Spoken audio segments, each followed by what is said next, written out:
Dari dusun kasih 7 Sirawi Perencong Kalam, disusun jarinan 10 samba sewujud dengan salam. Assalamualaikum warahmatullahi wabarakatuh.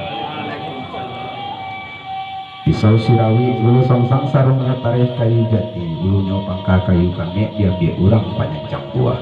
Raso tagu menta ambo kamang bilang, dek pangulu banyak nan sati tu angku banyak nan keramet urang gadang banyak nan batuah.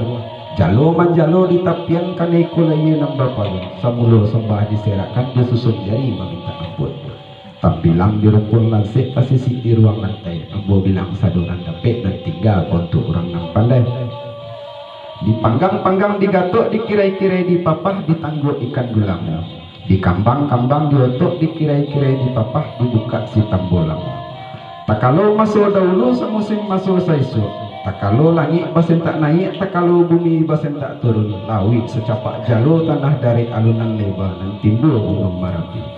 Selorong kepada nenek moyang kita, asal usul jika dikaji di dalam si tambolamu. Sapih balahan 3 jurai, sejurai ke Banda Cinu, sejurai ke Banda Run, sejurai tingkah di Purwameh Nangkol.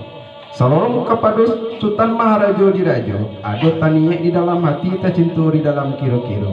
Taniye nyo nak balai di dalam dandang nan sebuah, cukup jo cati bilang pandai. Balai nyo masuk itu, dek lamo dandang balai di dalam lawik nan baharuna. Tampak lapi tak kijok-kijok di puncak gunung Ngarapudi, gunung Banamo masuk itu Banamo gunung Merapi.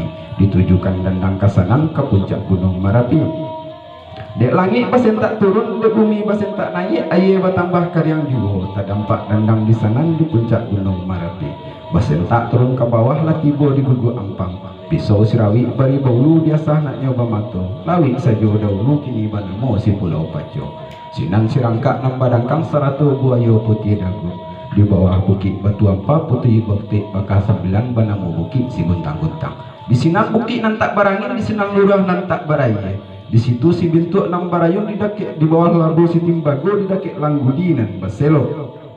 Dek nenek mamak masuk itu, dibuatlah dusun jo teratak sebelum bakoto jo banagari. Sangke badeta de taupih sama su bacawan panarahan. Dek lamo alam batuka orang bertambah kambang juo kamanakan menjadi banyak. Dibuatlah sawah jo ladang, mako dibuatlah adat di karang undang. Disusun tangke cie-cie makanan orang 3 luha. Nantu luha tanah datar dan tangga luha agam dan bungsu luha mukulo. Lalu karantau ke pasisi alam Surambi di Sungai Pagu, yang menurik bari pita tadi. Nan sarini gunung Merapi saedaran gunung Pasarama. Sajajaran tagojo di alam seputaran talang jo kurinci. Sinanglah sirangka nang badangkang jo buaya putih dagu, sampai ke pintu rajo ini durian ditakuk rajo. Si pisau wangi sialang selantak basi.